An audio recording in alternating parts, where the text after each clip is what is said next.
ಉಡಾಯಿಸೋ ಖಾರ ಬಣ್ಣ ರುಚಿಯನ್ನು ನೀಡುತ್ತದೆ. ಮೆಣಸಿನ ಪುಡಿ ಚಿಂದಿ ಉಡಾಯಿಸೋ ಖಾರ ಬಣ್ಣ ರುಚಿ. ಜಾತಿ ಗಣತಿ ವರದಿಗೆ ಕೇಂದ್ರ ಸಚಿವ ವಿ ಸೋಮಣ್ಣ ವಿರೋಧವನ್ನು ಹೊರಹಾಕಿದ್ದಾರೆ. ಸಿದ್ದರಾಮಯ್ಯ ಕುರ್ಚಿ ಉಳಿಸಿಕೊಳ್ಳಲು ವರದಿ ಜಾರಿ ಮಾಡ್ತಾ ಇದ್ದಾರೆ. ವಿ ಸೋಮಣ್ಣ ಕಿಡಿಕಾರಿದ್ದಾರೆ ಸರ್ಕಾರ ಹಾಗೂ ಸಿದ್ದರಾಮಯ್ಯ ವಿರುದ್ಧ. ಅವರ ಕುರ್ಚಿಯನ್ನು ಗಟ್ಟಿ ಮಾಡಿಕೊಳ್ಳಲಿಕ್ಕೆ ಈ ಜಾತಿ ಗಣತಿ ವರದಿಯನ್ನು ಜಾರಿ ಮಾಡೋಕೆ ಹೊರಟಿದ್ದಾರಷ್ಟೇ. ನಾವು ಒಟ್ಟಿಗೆ ಕುಳಿತು ಈ ವರದಿ ಬಗ್ಗೆ ಚರ್ಚೆಯನ್ನು ಮಾಡ್ತೇವೆ. ಜಾತಿ ಜನಗಣತಿ ವರದಿ ಕಾಗಕ್ಕ ಗೂಬಕ್ಕ ಕಥೆ ಥರ ಇದೆ ಇದು. ಈ ಸಮೀಕ್ಷೆಯನ್ನು ವೈಜ್ಞಾನಿಕವಾಗಿ ಮಾಡಿಲ್ಲ ಇವರು. ಇದೊಂದು ಜೇನುಗೂಡಿಗೆ ಕೈ ಹಾಕಿದಂತೆ ಅಂತ ಬಿಜೆಪಿಯ ಸಂಸದ ಕೇಂದ್ರ ಸಚಿವ ವಿ ಸೋಮಣ್ಣ ಕಿಡಿಕಾರಿದ್ದಾರೆ.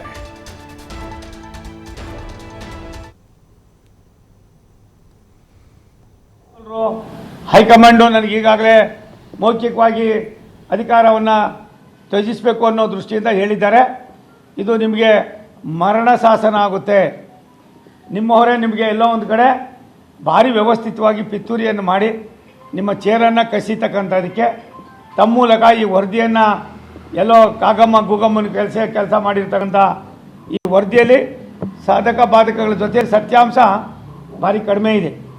ನನಗನ್ನಿಸ್ತದೆ ಏನೆಲ್ಲ ಮಾಡಿದ್ರು ಕೂಡ ಇದು ಮಾಡೋದ್ರಿಂದ ನಿಮಗೆ ಇತಿಹಾಸದಲ್ಲಿ ನೀವು ಒಬ್ಬ ಖಳನಾಯಕರಾಗಿ ಹೊರಹೊಮ್ತೀರಿ.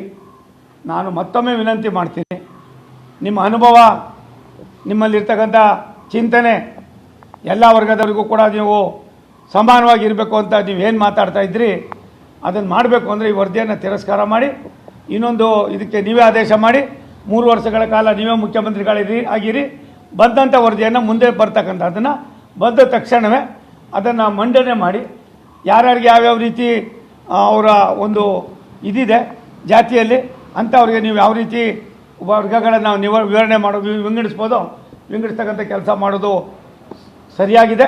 ಇದಕ್ಕೆ ದಯವಿಟ್ಟು ನೀವು ತೀರ್ಮಾನ ತೆಗೆದುಕೊಂಡು ಇವತ್ತಿನ ಈ ಗೊಂದಲವನ್ನು ನಿವಾರಣೆ ಮಾಡದೆ ಹೋದರೆ ಬೀದಿಗಳಲ್ಲಿ ಹಳ್ಳಿಗಳಲ್ಲಿ ಒಂದು ಸಮಾಜ ಇನ್ನೊಂದು ಸಮಾಜದ ಮೇಲೆ ಗದಾಪ್ರಹಾರ ಮಾಡೋದಕ್ಕೆ, ನೆಮ್ಮದಿಯನ್ನು ಹಾಳು ಮಾಡೋದಕ್ಕೆ, ಸಾಮಾನ್ಯ ವರ್ಗದವರಿಗೂ ಕೂಡ ನಾನು ಕೂಡ ಇಂಥ ಜಾತಿಯವನು ಅಂತ ಹೇಳ್ಕೊಳ್ಳೋದ್ರಿಂದ ಬರ್ತಕ್ಕಂಥದ್ದು ಎಷ್ಟು ಮಟ್ಟಿಗೆ ಲಾಭ ನಷ್ಟ ಅನ್ನೋದಕ್ಕಿಂತ ಹೆಚ್ಚಾಗಿ ನೆಮ್ಮದಿ ಹಾಳಾಗಿ ಹೋಗ್ತದೆ.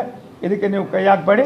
ಈ ವರದಿಯನ್ನು ತಿರಸ್ಕಾರ ಮಾಡಿ ಮತ್ತೊಂದು ವರದಿಯನ್ನು ಮಾಡಿ 3 ವರ್ಷದಲ್ಲಿ ಅದನ್ನು ಒಂದು ಹಂತಕ್ಕೆ ತಂದು ಒಳ್ಳೆಯ ತತ್ವನಿಷ್ಠ ರಾಜಕಾರಣಿಗಳು ನಾನು ಯಾವ ಇದರೊಳಗೂ ಕೂಡ ಇಲ್ಲ ಅಂತ ತಾವೇನು ಹೇಳ್ಕೊತೀರಿ ಅದಕ್ಕೆ ಒಂದು ಮುನ್ನುಡಿಯನ್ನು ಬರೀಬೇಕು ಅಂತ ನಾನು ವಿನಂತಿ ಮಾಡ್ತೀನಿ. ಮೇಲ್ಗಡೆ ಅವರು